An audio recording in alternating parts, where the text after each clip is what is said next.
A continuación, Noticiero Telesucesos. Clasificación A.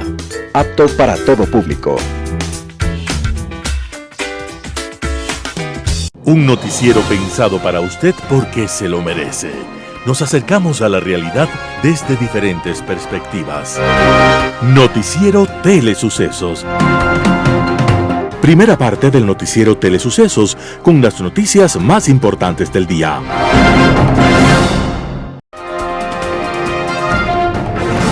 En Arena Telesucesos, aparte del atractivo de los eventos deportivos que transmitimos con nuestra señal a los televisores de su hogar, también entregamos muchos de los valores que encierra el deporte y en especial privilegiamos nuestra identidad nacional en el Ecuavoli, jerarquizando su presencia como el deporte con partida de nacimiento en nuestro país. Telesucesos, el canal de televisión siempre inédito.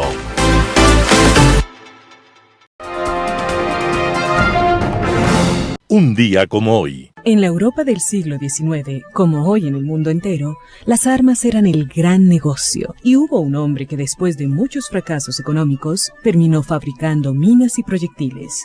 A partir de entonces, uno de sus hijos soñó con perfeccionar elementos más poderosos de destrucción. Aquel jovencito se llamaba Alfredo Nobel y aprovechando su vocación por la química, logró crear un poderoso explosivo. Y lo fue tanto que por un error destruyó su empresa y mató a varios trabajadores, entre ellos a su propio hermano. Ante el peligro, todos los países le prohibieron trabajar en su territorio y Nobel tuvo que montar su empresa en un barco. Y cuando logró crear la dinamita y manipularla con seguridad, las grandes potencias del mundo no solo le ofrecieron su territorio, sino también la ciudadanía. Después Nobel se convirtió en uno de los hombres más ricos y poderosos del mundo, pero entró en una profunda depresión al descubrir el terror y la destrucción que su invento generaban. Para compensar en algo el daño causado, Nobel decidió que su fortuna premiara cada año a las personas que hubieran hecho algo importante por la humanidad, en física, medicina, química, literatura y paz. Nobel, el hombre que le dio el nombre a los premios más famosos del planeta, estaba naciendo un día como hoy, 21 de octubre de 1833. Y nos recuerda que así como la inteligencia puede destruir, también puede ser fuerza que aliente los más grandes ideales. En Sucesos, un día como hoy. Las principales noticias del día.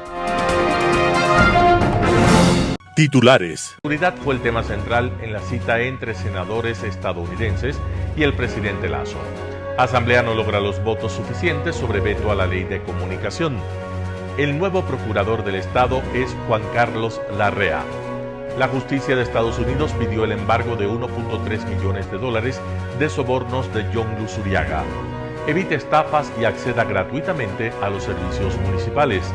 En el segmento de opinión, la CONAIE y el gobierno. Los editoriales serán de Ramiro Ruiz, Divergencias y Acuerdos, José Hernández. ¿El presidente dará papaya otra vez? Noticias internacionales. Noticias del día. La seguridad fue el tema central entre la cita del senador estadounidense y el presidente Lasso. El 20 de octubre del 2022 se reunieron en Quito el presidente Guillermo Lasso y otras autoridades del gobierno con senadores republicanos y demócratas de los Estados Unidos.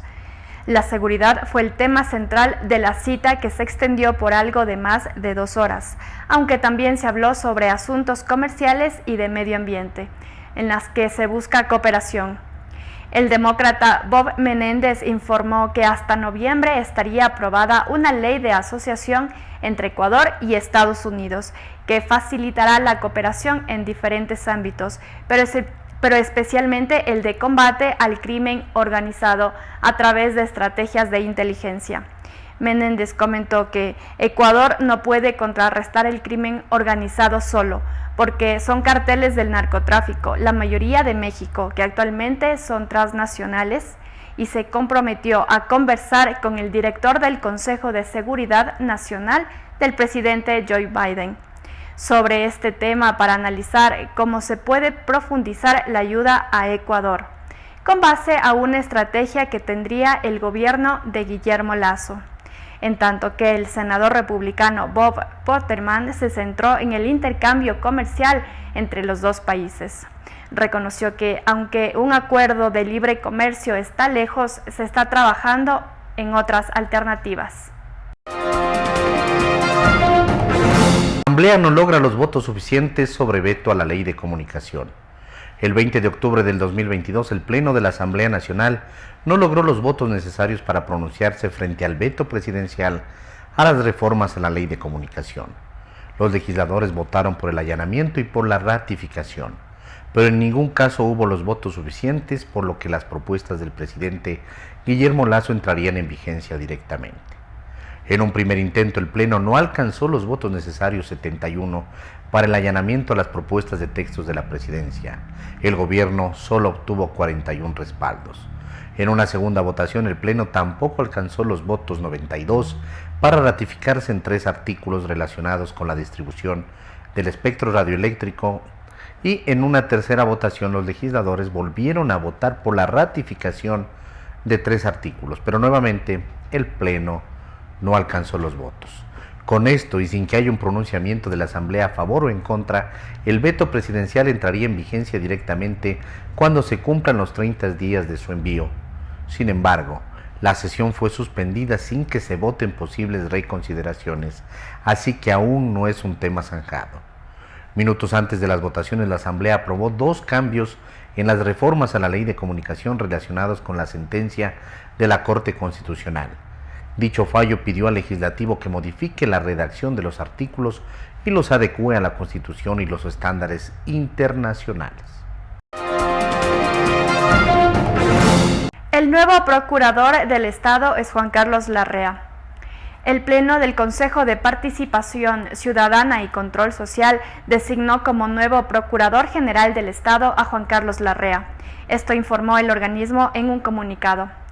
Larrea era parte de una terna que envió el presidente Guillermo Lasso. Los otros 2 nombres propuestos por el Ejecutivo eran Juan Izquierdo Intriago y Yolanda Salgado Guerrón. El nuevo Procurador del Estado es abogado privado graduado de la Universidad de Guayaquil. Tiene experiencia en el sector público y privado desde 1995. Larrea reemplazará a Íñigo Salvador, quien es la 8ª autoridad prorrogada en funciones debido a las demoras del Consejo de Participación Ciudadana. Está en cargo desde julio del 2018. El procurador designado expuso que en su plan de trabajo establecerá un sistema de alerta temprana mediante un software en coordinación con el Servicio Nacional de Contratación Pública para que se codifiquen los ítems de compras públicas. Con el fin de cada ocasión que se solicite una compra, el software genere automáticamente 3 cotizaciones tomadas de proveedores internacionales como punto de referencia. Justicia de Estados Unidos pidió el embargo de 1.3 millones de sobornos de John Luzuriaga. La Fiscalía estadounidense solicitó a la Corte de Florida una orden preliminar de confiscación contra el acusado John Luzuriaga Aguinaga, exfuncionario del Instituto de Seguridad Social de la Policía. De acuerdo con los registros judiciales de ese país, Luzuriaga fue detenido en el 2021 en Miami. Él confesó haber recibido 1.3 millones de Jorge Chérez, el asesor de inversiones que es buscado por la justicia de esa nación y la ecuatoriana, en un entramado de sobornos para influir en las decisiones de colocación de capitales del ISPOL en negociaciones poco transparentes y favorables para los asegurados. Luzuriaga ocupó el cargo de director de riesgos del ISPOL entre 2014 y 2019. También integró el comité de inversiones del instituto. En febrero del 2021 fue detenido en territorio de Estados Unidos. En los documentos judiciales, el fiscal estadounidense Juan Antonio González solicita la entrada de una orden preliminar de decomiso contra el acusado John Luzuriaga Aguinaga por valor de $1.397.066. Luzuriaga firmó el 2 de febrero anterior el documento con el que se declaró culpable de los cargos relacionados con sobornos y lavado de dinero para beneficiar a las compañías de Cherries. En octubre del año pasado, la justicia estadounidense le reformuló cargos a Luzuriaga y a Cherries. En ese episodio se incluyó la confiscación de ciertos bienes de ambos imputados. La propiedad sujeta a decomiso como resultado de los supuestos delitos incluye una suma de aproximadamente 176 millones en moneda estadounidense, que representa la cantidad de fondos involucrados. Evite estafas y acceda gratuitamente a los servicios municipales. Este 24 de octubre, desde las 15:30, se realizará el acto inaugural del taller Capacitación Ciudadana sobre Trámites Municipales, el mismo que contará con la presencia del alcalde de Quito, Santiago Guarderas Izquierdo, autoridades municipales e instituciones privadas. Las capacitaciones se desarrollará del 24 de octubre al 2 de noviembre del 2022 en la Escuela Politécnica Nacional, edificio de aulas y relación, en el campus José Robén Orellana. Las personas que deseen registrarse lo podrán hacer a través de la web pam.quito.gov.es. Es importante precisar que este evento es una iniciativa del Gobierno Autónomo Descentralizado del Distrito Metropolitano de Quito, que convoca a la ciudadanía a capacitarse de manera gratuita en trámites y procedimientos municipales. En el encuentro, funcionarios municipales tratarán temáticas como gestión tributaria, catastros, temas financieros y registrales, para la cual se han diseñado un concepto de contenido explicativo básico en los primeros niveles y serán avanzando con la complejidad a medida que se accedan a los niveles inmediatos superiores. Las capacitaciones posibilitan una eficacia y ordenada reactivación económica e inspiran a ayudar a frenar esa búsqueda de tramitadores que muchas veces desconocen de los procedimientos o estafan a los usuarios. Henry Reyes, director metropolitano del Servicio Ciudadano, afirmó que esta capacitación constituye un plan piloto y que, de lograr una demanda ciudadana, se convertirá en un plan permanente de capacitación municipal, no solo de trámites, sino de temas más complejos. Entrevista del día. La mañana de este viernes, en Radio Sucesos, René Ortiz, exministro de Energía y Minas, habló sobre el subsidio a los combustibles. Escuchemos lo que dijo. Se presentó la semana pasada un plan, por lo menos yo me sorprendí, creo que mucha gente en el país se sorprendió también por la complejidad quizá de este proyecto, de discutir en las mesas de diálogo entre el gobierno y los indígenas, pero también 250 millones de dólares sería el ahorro si es que se aplica este plan de subsidios. 250 de 4.000 millones que se destinan a los subsidios a los combustibles. Bueno, estoy tan sorprendido como usted y muchos ciudadanos de cómo se pudo llegar a un acuerdo de esta naturaleza, en la que el verdadero usuario es el que necesita el apoyo. Él es el que necesita el subsidio. No necesitan los dueños de vehículos de cierto cilindraje hasta cierto otro. No necesitan los que tienen un nivel de salarios y se sobrepasan de los límites que ellos han interpuesto. No. Esto es un completo error, si me permite usted plantearlo desde ese ángulo. Esto es un error de concepción. Así no se manejan los subsidios, definitivamente están errados. El que necesita el subsidio es el usuario, esa madre de familia que se levanta todos los días tan temprano como 5 o 6 de la mañana y tiene que preparar el desayuno a unos niños que tienen que ir a la escuela, al colegio o a la universidad. Pero tienen una necesidad enorme porque son de familias vulnerables, van a instituciones públicas de educación primaria, secundaria y universitaria. Ellos necesitan, esos son los verdaderos usuarios los que necesitan el auxilio estatal. Y permítame señalar, ya en Loja está aplicándose esto. ¿Cómo es posible que no se entienda que funciona el sistema? Por supuesto, esto está aplicado directamente al sector urbano, pero no tiene ninguna dificultad el aplicarlo también al sector rural, en donde todavía sería mucho más necesario. Punto 1. Punto 2, que es muy importante. Cada sector productivo, sector transporte de carga, sector transporte de pasajeros, tiene que tener sus precios. Ellos no tienen por qué estar ofreciéndole al usuario ningún tipo de prebenda. No, ellos tampoco. ¿no? Ellos tienen que cobrar lo que deben cobrar en un mercado abierto de transporte de carga o en un mercado abierto de transporte público. Entonces, ¿qué quiere decir esto? Que todos aquellos usuarios del transporte de carga, por ejemplo, o del transporte por autobuses, son los que automáticamente, mediante un sistema, cualquier aplicación hoy día tecnológica es muy fácil, como le acabo de mencionar en Loja, y está aplicándose, fácilmente se puede replicar en cualquier otra parte, y para la carga existe el QR. Es una nueva mecánica de comercialización que identifica claramente, por ejemplo, las cargas que tiene el usuario rural para transporte de papas, legumbres y otros productos que tienen que ir al mercado y que son verdaderamente extorsionados, porque les pueden dejar con la carga. Y nosotros tuvimos una reunión con un alto dirigente indígena que nos dijo claramente a nosotros, claro, le dejan con la carga, simplemente si no paga usted lo que yo estoy pidiendo, se queda con su carga, se queda con sus papas de la semana o lo que sea.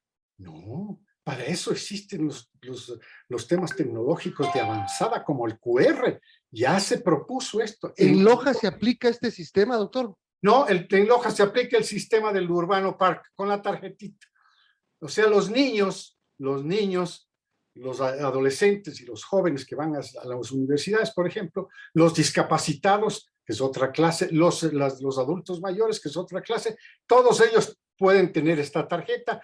Es ante un lector, usted y yo conocemos perfectamente lo que hace un lector, y automáticamente le recoge la información. Ahora, eso es lo que el gobierno compensa automáticamente al transportista, sea de pasajeros o de carga.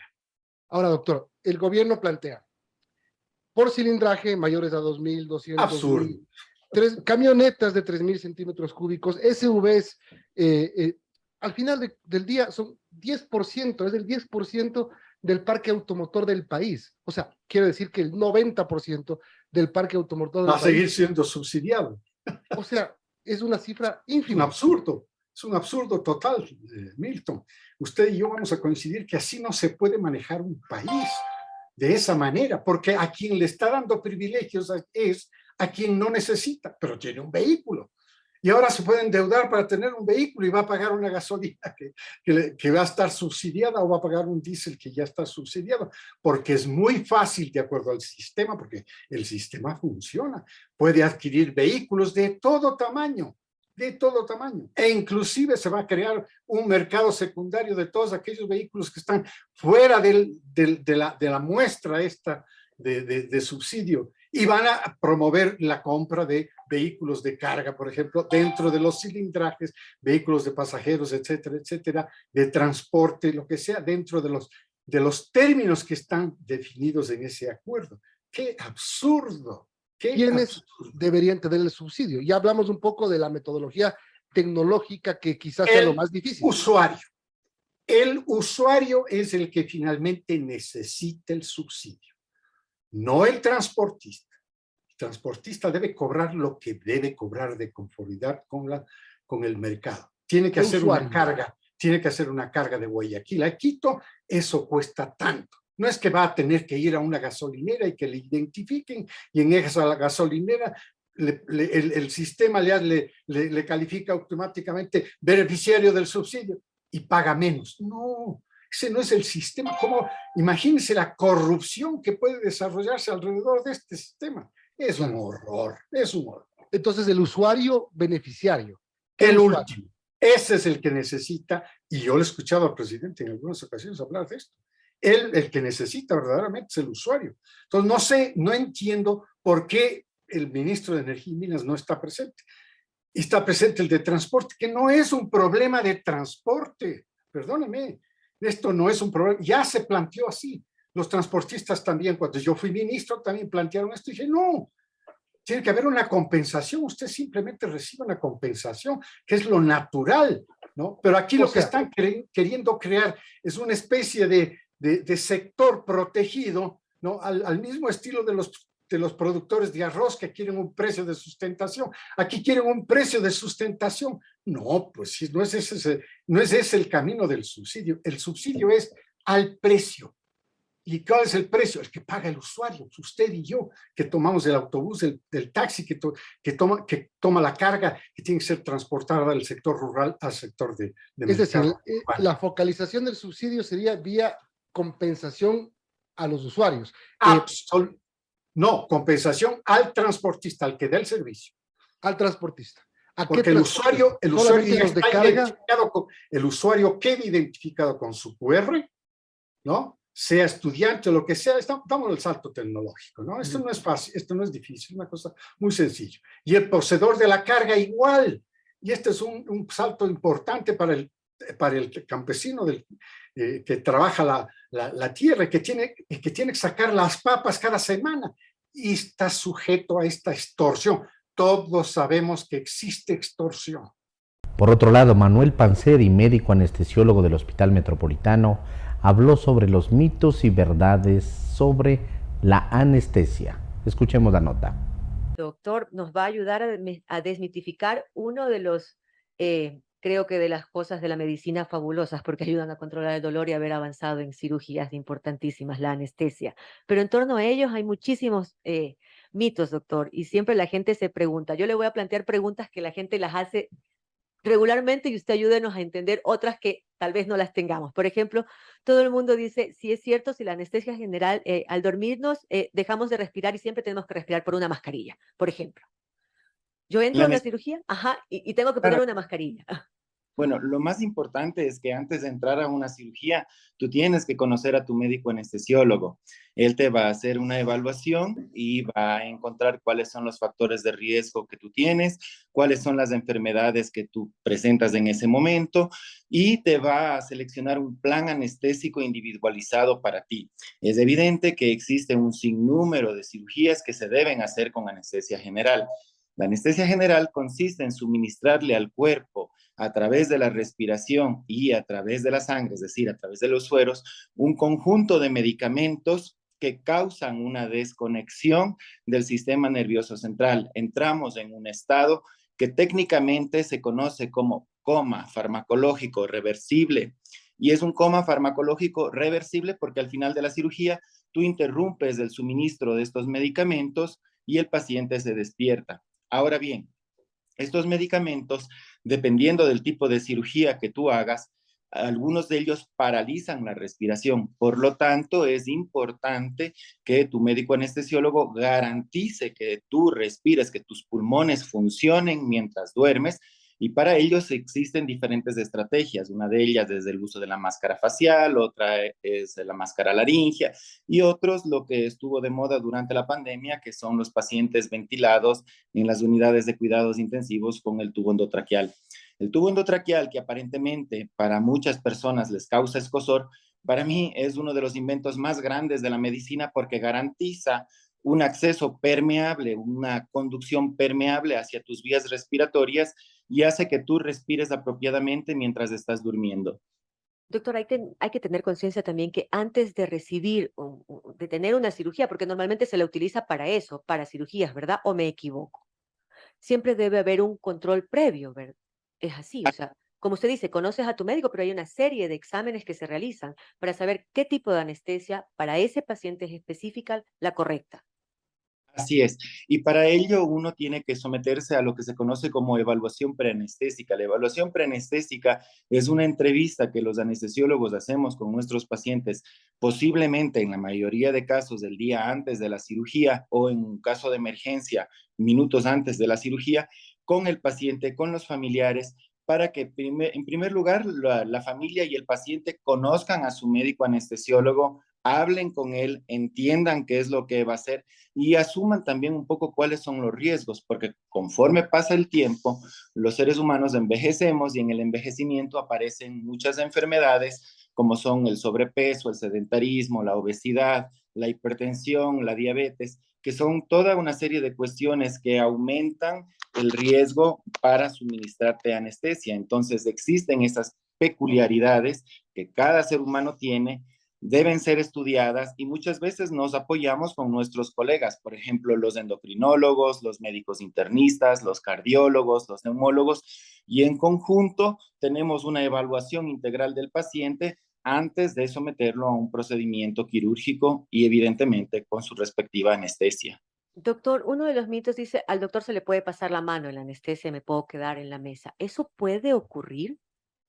Es un mito que es un poco extraño de explicar y de descifrar. Pasarse la mano no tiene ningún sentido, porque también se le puede pasar la mano a un cirujano y cortar un vaso. O sea, nadie entra a trabajar con la intención de hacer daño a nadie. Por lo tanto, yo creo que es un mito que carece completamente de sustento. Lo que sí es importante conocer que cuando un médico anestesiólogo aplica medicamentos a un paciente, tiene que hacerlo siguiendo una serie de pasos. El primero que ya mencionamos es la evaluación preanestésica. El segundo consiste en la monitorización, que consiste en aplicar sobre la piel del paciente toda una serie de instrumentos de medición en tiempo real de constantes vitales. Por lo tanto, si me pregunta, ¿qué es lo más nuevo de la anestesia? Lo más nuevo de la anestesia es la tecnología. Entonces, nosotros tenemos máquinas que son capaces de determinar la frecuencia cardíaca, la frecuencia respiratoria, el electrocardiograma de manera continua, la presión arterial que se toma de manera automática cada 3 minutos como mínimo, el analizador de gases, que es un pequeño dispositivo que te indica cómo respiras, cuánto respiras, con qué flujo, con qué volumen, con qué presión, cuánto entra, cuánto queda, cuánto sale. Y evidentemente también para calcular la anestesia existen las variantes antropométricas de cada ser humano, edad, peso, talla y el sexo. Entonces, todas estas cuestiones hacen que uno planifique su anestesia, programe la cantidad de medicamentos que va a administrar, la manera como los va a administrar y sobre todo a través de este proceso de monitorización uno conoce el efecto que estos medicamentos están haciéndole al organismo para llevar el procedimiento de manera segura. Un panorama de noticias para su estatura intelectual.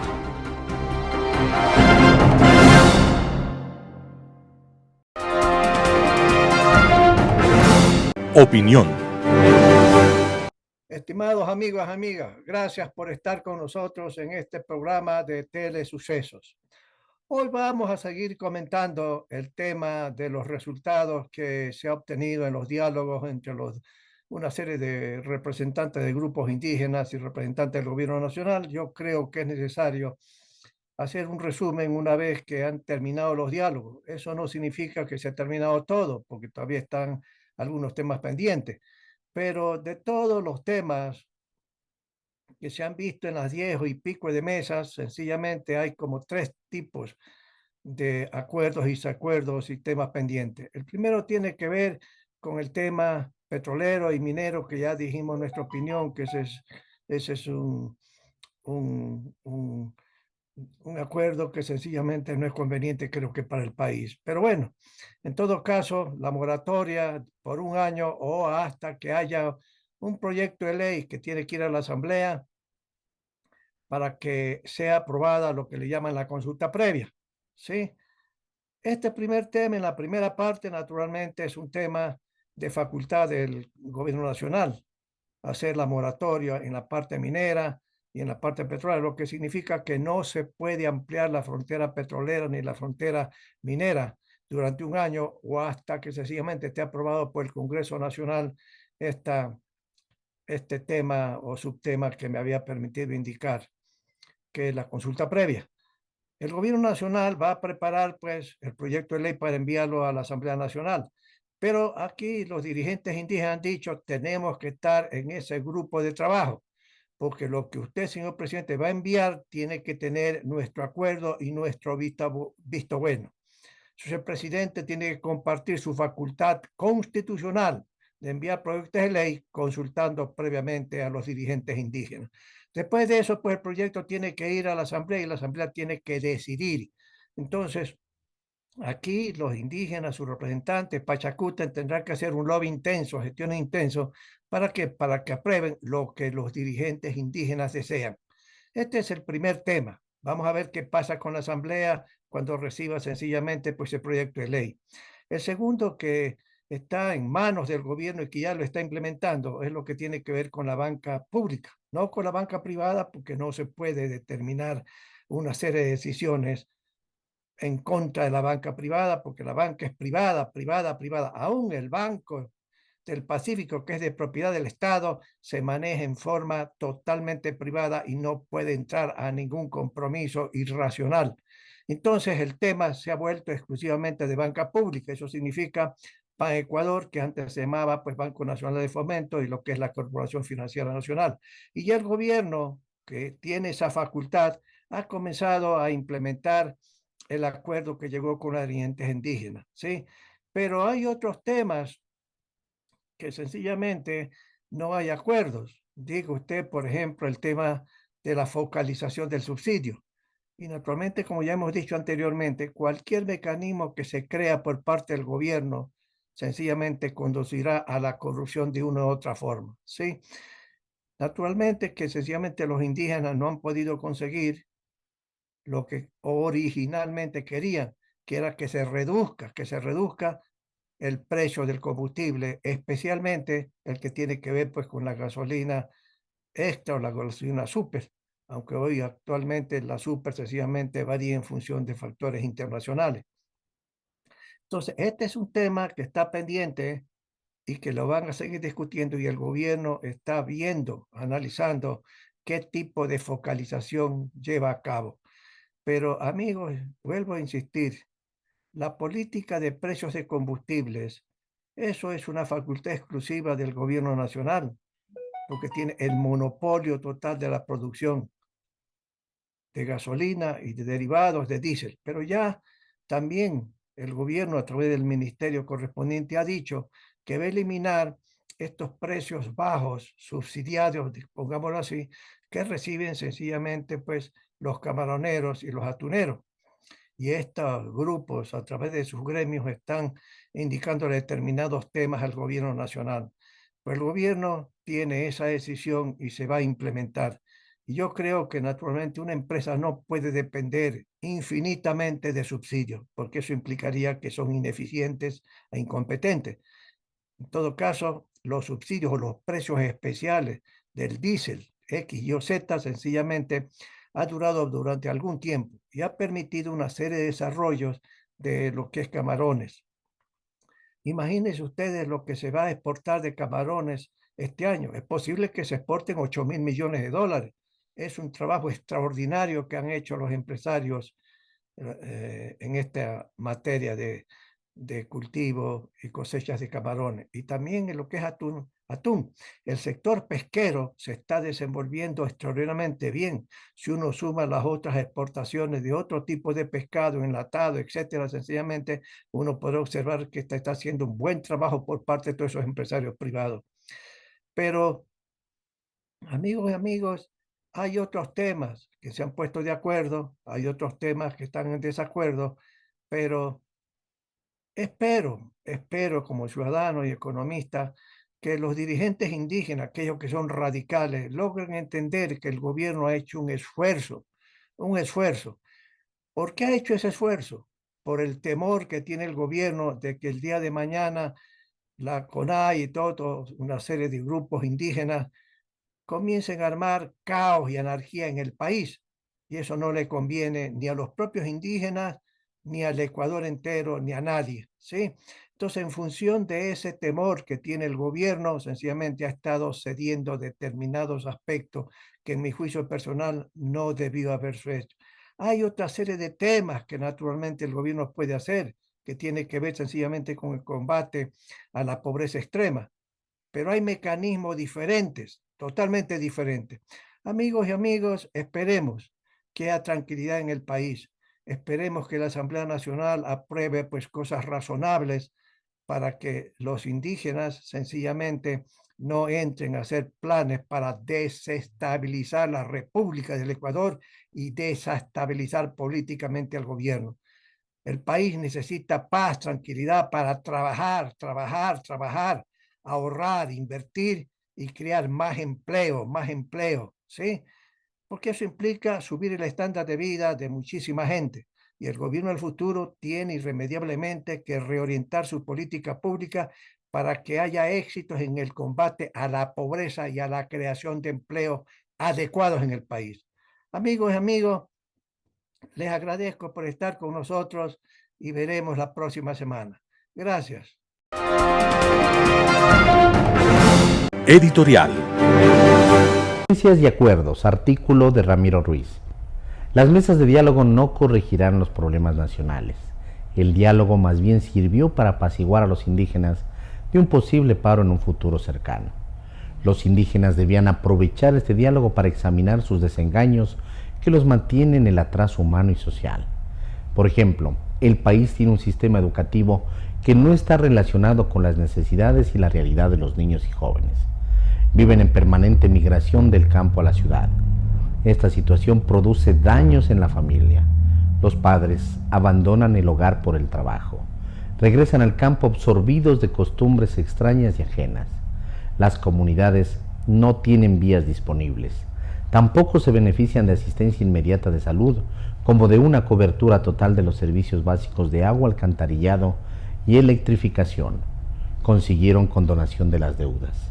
Los indígenas, pequeños agricultores y ganaderos no han recibido un plan nacional de capacitación en la producción y el comercio de alimentos que cultivan en sus pequeñas parcelas. Perdonaron las deudas a los artesanos y los pequeños comerciantes que no pertenecen al sector indígena. ¿No pensaron que muchas comunidades de las provincias cercanas a las fronteras se han involucrado en el tráfico, lavado y comercio de drogas y armas? Asistieron a las mesas de diálogos como personajes salvadores y héroes de la patria. Discutieron problemas que no tienen un soporte de conocimiento técnico, financiero y económico. La mesa más conflictiva fue la de derechos laborales, con un triple de divergencias que acuerdos. ¿Por qué discutieron con la participación no solo los indígenas, sino los pequeños productores, las empresas privadas, empresas públicas que administran un descomunal número de burócratas improductivos? Los problemas de educación superior y banca lograron un consenso total. ¿Dónde quedaron los rectores de las universidades públicas y privadas? ¿Qué tienen que ver los indígenas con la administración y financiamiento de las universidades? ¿Qué nos hace pensar que el acuerdo en educación superior corregirá los problemas de esta sección? ¿Dónde estuvieron los gerentes de los bancos del país para analizar si la función de financiamiento y prestaciones son las correctas para un país en crisis? El problema de los subsidios no se examinó desde hace varios puntos de vista. Los acuerdos incluso los redactaron con lenguaje abstracto. Aquí vienen 3 acuerdos a manera de ejemplo. 1. Mantener el subsidio y prohibir la liberación del precio de los combustibles. 2. Criterios de exclusión del subsidio para el segmento automotriz en función de variables. 3. El Estado garantizará la provisión de los combustibles actuales hasta que exista soberanía energética. Los actores del diálogo aparecieron como eminencias. ¿Por qué no dijeron sencillamente prohibir la venta de los combustibles a precios reales? ¿Qué representa variables del segmento automotriz? ¿Qué significa soberanía energética? Conocemos que el gobierno nacional subsidió combustibles por $2.194 millones hasta junio del 2022 y se pronostica que cerrará el año con casi $4.000 millones. La Conferencia Episcopal Ecuatoriana y el gobierno saben que los subsidios mantienen la pobreza, la desigualdad, la delincuencia y la corrupción. Por lo tanto, es irresponsable acordar y mantener los subsidios. También están al tanto de los problemas del total del país que se pueden resolver con $4.000 millones cada año. Terminó el diálogo. Pasaron como meteoritos de un cortometraje elocuente. El acuerdo final será crear una nueva mesa de seguimiento. Los indígenas que lideraron el paro nacional no han descartado futuras movilizaciones. A los ecuatorianos todavía no se ha consultado si estamos de acuerdo o no con los resultados del diálogo. Los 18 millones de habitantes tenemos derecho a legalizar y legitimar el diálogo. Somos dueños del destino del país. Artículo de Ramiro Ruiz. ¿El presidente dará papaya otra vez? José Hernández, 4 Pelagatos. Hoy el gobierno y los delegados de la CONAIE, la FEINE y la FENOCIN instalaron la comisión de seguimiento acordada en el cierre de las mesas de diálogo. Sus representantes negociarán la metodología, los mecanismos y los plazos para viabilizar las 200 o los 218 acuerdos que según el gobierno están incluidos en el documento firmado. Nada extraordinario a primera vista, pero se trata en realidad de la etapa política más sensible para el gobierno. Hasta ahora, en efecto, la negociación y la suma de acuerdos y desacuerdos constituye un hecho estrictamente político. No hay de por medio actos jurídicos. Los habrá cuando se estipulen los mecanismos de ejecución, porque fijarán en forma automática facultades, límites y atribuciones de las instituciones llamadas a ejecutar esos acuerdos. El Ejecutivo se extrapoló y fue más allá de sus competencias constitucionales.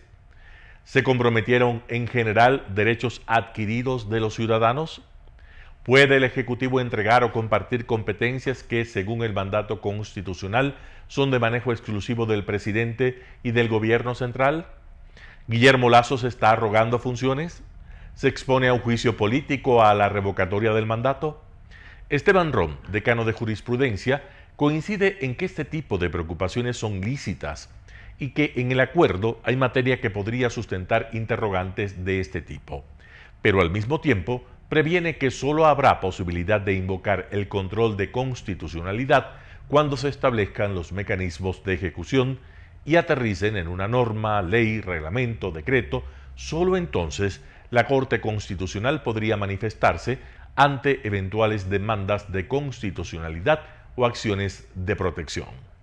¿Es constitucional que un grupo de ciudadanos que amenazan al gobierno puedan participar en forma exclusiva en comisiones técnicas que dictan políticas públicas que conciernen al conjunto de la nación? Y esto al margen de que beneficien o perjudiquen al conjunto. ¿Pueden estos grupos incidir en la fijación, por ejemplo, de la política petrolera o minera? ¿Pueden disponer de los recursos naturales, su explotación y los ingresos que son patrimonio de todos los ecuatorianos? ¿No está el gobierno abdicando de sus prerrogativas y facilitando que grupos minoritarios, a nombre de la mayoría y sin nadie que les haya otorgado legalmente ese mandato, se arroguen derechos que no tienen? ¿Qué facultades entrega el Estado al haber garantizado, como lo hicieron los ministros María Brown y Francisco Jiménez en la Mesa de Derechos Colectivos, el ejercicio de la autonomía completa, orgánica y política del sistema de educación intercultural bilingüe y etnoeducación a ISA y a sus amigos? Autonomía completa implica que el Estado y el gobierno pierden la rectoría de esa política pública. El país seguirá aportando el presupuesto de ese sistema de educación, pero sin tener derecho a intervenir en el diseño de su malla curricular y académica. ¿A quién responderá el secretario con rango de ministro que gestionará ese sector? Las mismas preguntas, con especificidades y matices, se pueden hacer a propósito de muchos de esos acuerdos que promociona el ministro de Gobierno, valiéndose de algunos sofismas. ¿Qué dice Francisco Jiménez? Que esos acuerdos son fruto del diálogo. Una media verdad, porque como este conocimiento público, el gobierno se sentó a hablar, supuestamente, sobre problemas urgentes que afectan a las comunidades indígenas, obligado tras 18 días de violencia y terrorismo en el país. Y terminó asumiendo y también rechazando puntos específicos del programa político de Leonidas Issa y sus amigos. Jiménez dice que estos acuerdos garantizan la paz en el país, y lo dice como si aquellos que critican su ceguera política estuvieran pregonizando alguna guerra civil. Una cosa es atender a los más pobres y otra, muy diferente, ceder ante el chantaje de dirigentes como Leonidas Issa, que tienen un proyecto político cuya corazón es precisamente destruir el sistema. Jiménez recita una falacia a pesar de las evidencias, pues sus contertulios en las mesas, apenas aparece un micrófono, amenazan al país con otra paralización si el gobierno no cede ante sus imposiciones. El gobierno, para comprar tiempo, firmó un documento en el cual renuncia a prerrogativas que fija la Constitución. Pregunta Pepa, ¿expondrá a juicio político o a revocatoria del mandato al primer mandatario al pasar alegremente de esos actos políticos a actos jurídicos? José Hernández, 4 Pelagatos. Noticias internacionales. Importante acuerdo energético entre España, Francia y Portugal. Los líderes de estos tres países, Pedro Sánchez, Emmanuel Macron y Antonio Costa, sellaron este jueves en Bruselas el compromiso de impulsar un corredor energético verde que sustituya al proyecto MidCat. El propio Pedro Sánchez era el encargado de anunciarlo a su llegada a la cumbre de la Unión Europea. Hemos llegado al acuerdo de sustituir el proyecto del MidCat por un nuevo proyecto que se va a denominar el Corredor de Energía Verde, que va a unir la península ibérica a Francia y, por tanto, al mercado energético europeo, planteando la alternativa de Barcelona-Marsella. El llamado corredor de energía verde será, por tanto, marítimo en su paso de España a Francia, en detrimento de un MidCat que estaba pensado para atravesar los Pirineos a la hora de conectar ambos países. Se tratará de infraestructuras para el transporte de hidrógeno verde adaptables al transporte de gas que precise el mercado energético europeo. Sin duda, un paso importante para el conjunto de la Unión, consciente ya de la urgente necesidad de reforzar sus conexiones para poder conseguir la tan ansiada autonomía energética. Sánchez, Macron y Costa volverán a verse las caras el próximo 9 de diciembre en la cumbre euromediterránea de Alicante, donde está previsto que encaucen el calendario y la financiación de un gasoducto conocido ya como Barmar.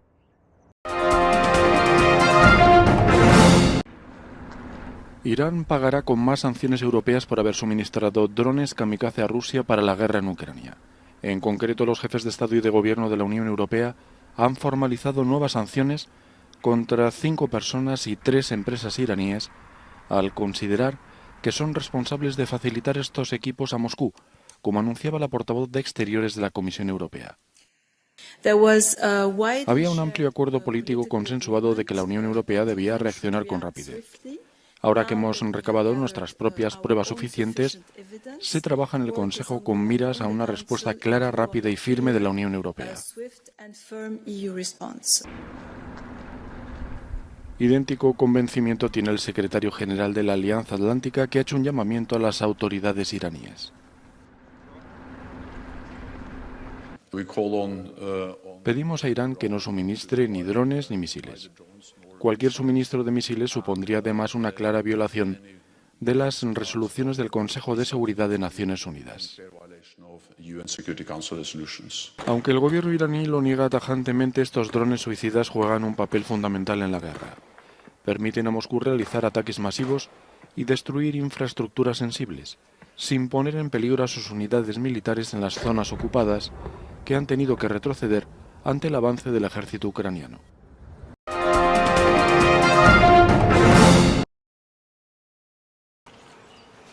Son cientos, miles de personas las que deambulan por la selva del Darién.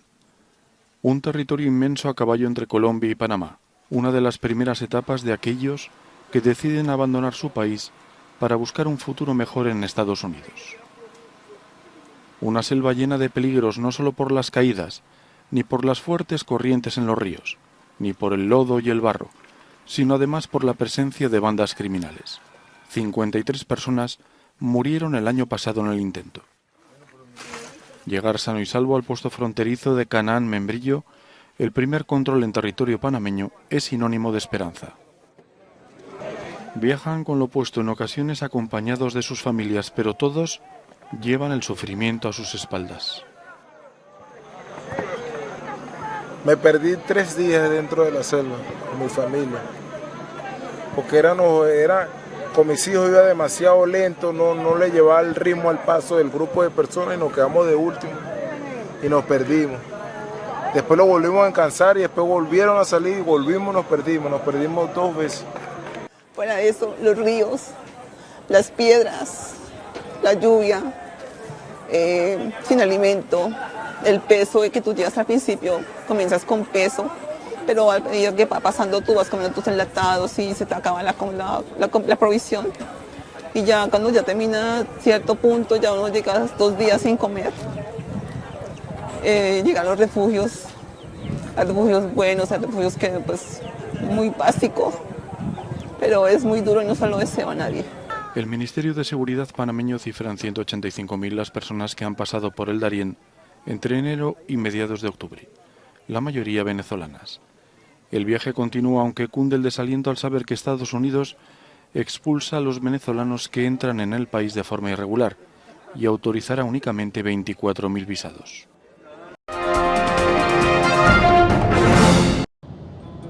Las abejas son esenciales en la polinización de los cultivos. En Australia representan más de 3.700 millones de dólares en ganancias en la venta de alimentos. Sin embargo, muchas de estas no pueden sobrevivir en entornos cerrados como los invernaderos. La polinización es una herramienta de gestión para los agricultores que están con cultivos bajo protección. Esta investigación está tratando de permitirles hacerlo de una manera más efectiva.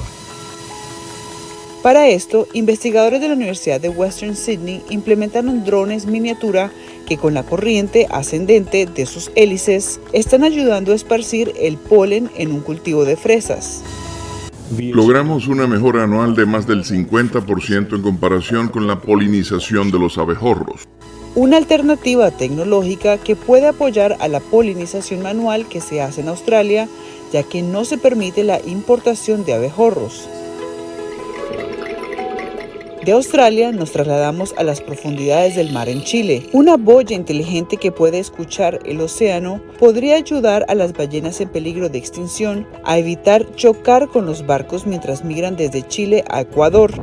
En la capacidad que tenemos de escuchar el mar y no solamente escucharlo, entender sus mensajes. La boya es la primera de muchas planificadas por la organización Blue Boat Initiative y se instaló en el Golfo de Corcovado, a unos 1.100 kilómetros del sur de la capital de Chile. El área está llena de vida marina y tiene una gran cantidad de ballenas azules. Es uno de los lugares en el mundo más ricos en flora y fauna marina. En este lugar justamente se reúnen la mayor cantidad de ballenas azules durante los meses de verano de todo el hemisferio sur para alimentarse. Del cuidado del reino animal, ahora indagamos cómo los humanoides podrían hacerle la vida un poco más sencilla a los seres humanos. Ameca es un robot humanoide y este fue el encargado de darle la bienvenida a los invitados de un foro tecnológico en Dubái. Fabricado por una empresa llamada Engineered Arts, el robot cuenta con un rostro y un cuerpo similar al de los humanos. Puede rastrear el movimiento en la habitación y tiene tecnología de reconocimiento facial. Este robot es muy singular en su postura porque utiliza inteligencia artificial para comprender las preguntas de las personas y responderlas. ¿Se imaginan poder ser transportados desde Nueva York a Washington en menos de 30 minutos o despegar en un taxi aéreo autónomo para evitar el tráfico? Ambos formaron parte de una exhibición reciente en Washington. Se presentaron artefactos del pasado junto con prototipos de tecnologías de vanguardia del futuro. Queríamos buscar diferentes formas en las que pudiéramos infundir esperanza y optimismo en algunas de las decisiones que creemos impactarán nuestro futuro. Directivos de la exhibición esperan que con esta muestra los asistentes entiendan que los verdaderos avances tecnológicos no ocurren a menudo. Más común es intentar algo, fallar y luego volver a intentarlo. El resultado puede cambiar vidas. Cristina Caicedo Smith, Voz de América, Washington.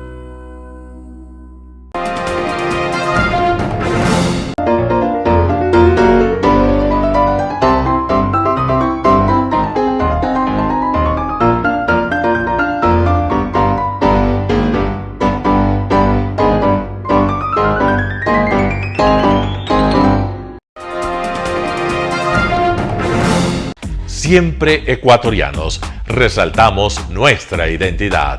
El básquet, esgrima, tenis de mesa, taekwondo, box y muchos deportes más en Telesucesos Sport, sin costo desde la comodidad de su hogar en Telesucesos Canal 29. El noticiero Telesucesos es retransmitido de lunes a viernes a las 7 horas por Radio Planeta Sur 106.1 FM de la ciudad de Loja. Noticiero Telesucesos.